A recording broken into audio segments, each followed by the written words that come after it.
we understand that and we can agree on the fact that most of the chronic wounds, why they're not healing, is because of biofilm problem.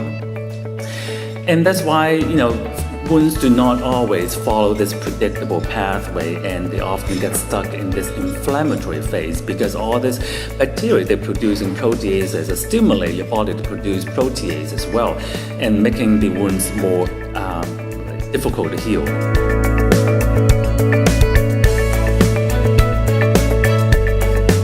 This is a diagram that we modified from the International Wound Infection Institute. So basically, you can see the continuum here from contamination, colonization. As you can see, for contamination and colonization, we have to think about best practices, infection control practices to prevent and also to minimize contamination.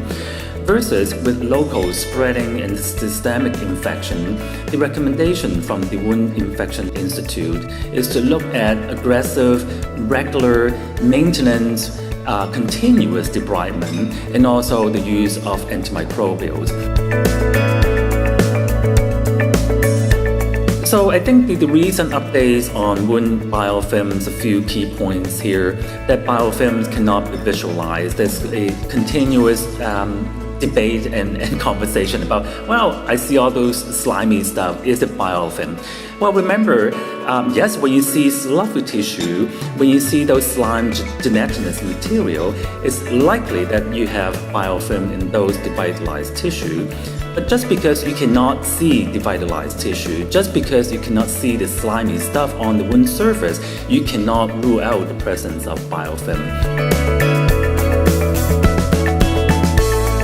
How long we should be using topical antimicrobials and antibacterials, I think that is a debatable issue as well. So topical antimicrobials and antibacterials may be used after debridement to prevent biofilm reformation. If the wound is on a normal healing trajectory, perhaps it is wise to continue with the antimicrobial agents or with your current treatment plan. We looked at the literature and summarized some of the key evaluation parameters and trying to make it easier for people to remember. So this is called the upper and lower checklist. You don't just look for one sign indicating local infection, because there's no one sign that is the most reliable and most valid criteria. So we often combine the different parameters to confirm or to validate the presence of local infection. This is a protocol. It was a 4-week prospective study, non-randomized clinical trial. We had 29 patients. They were 18 to 85 years old and chronic wounds, and meaning that they were there for about 3 to 4 weeks with signs indicating local infection. So this is a patient after amputation and 4 weeks after post-op in Providence Care, and the wound size was 8.3 by 4.5, high level of pain, and 8 out of 10 is pretty bad.